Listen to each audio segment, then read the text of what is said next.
Ini dia ciri-ciri orang yang suka kepo. Saat sedang dalam masalah, paling nyaman adalah bercerita, alias curhat kepada orang lain yang mengenal kamu lebih baik.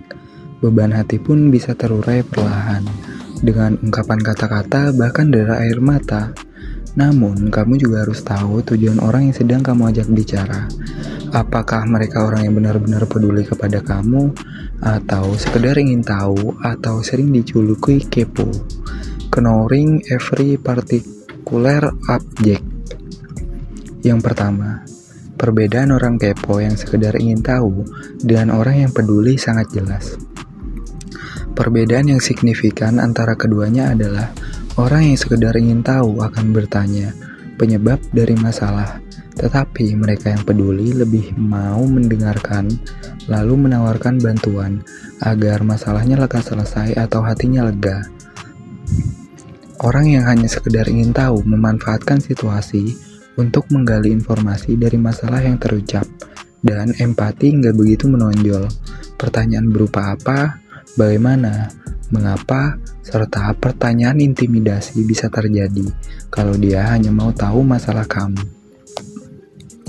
Namun sebaliknya, orang yang peduli akan sabar mendengarkan cerita, lalu terus follow up kabar dari orang yang bermasalah tadi untuk menanyakan kabarnya bagaimana, apakah masalahnya udah selesai, bahkan akan terus membantu sekalipun jarak dan waktu terbatas.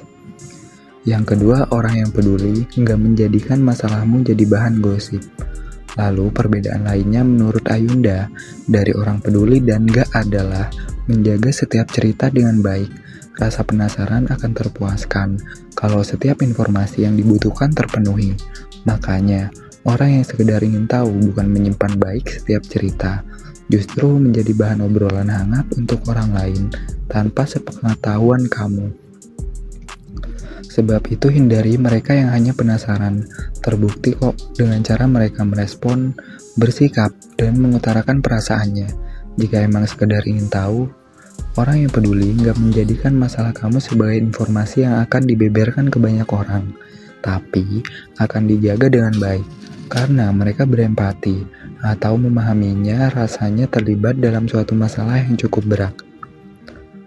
Orang yang peduli akan terlihat dari caranya bersikap kepadamu. Cara orang peduli bersikap kepada kamu lebih banyak bertindak daripada berbicara. Seperti langsung berkunjung, menelpon saat sedang berjauhan, dan lain-lain. Yang ketiga, pilih orang yang bisa dipercaya. Setelah mengetahui perbedaan tersebut, pastikan kamu bercerita dengan orang yang tepat, sekalipun gak mengenalmu dalam jangka waktu lama. Namun, cara mereka merespon kamu bisa jadi bahan pertimbangan. Apalagi semua orang punya inner chill masing-masing. Pasti dapat mengenal yang mana yang bisa dipercaya dan tidak. Jika setiap teman dekat sedang sibuk atau nggak percaya untuk cerita kepada orang yang tidak mengenal kamu, para psikolog siap membantu dan melegakan hati. Selain bekerja profesional, mereka juga dapat dipercaya. Thank you, like jika suka video ini, share jika bermanfaat.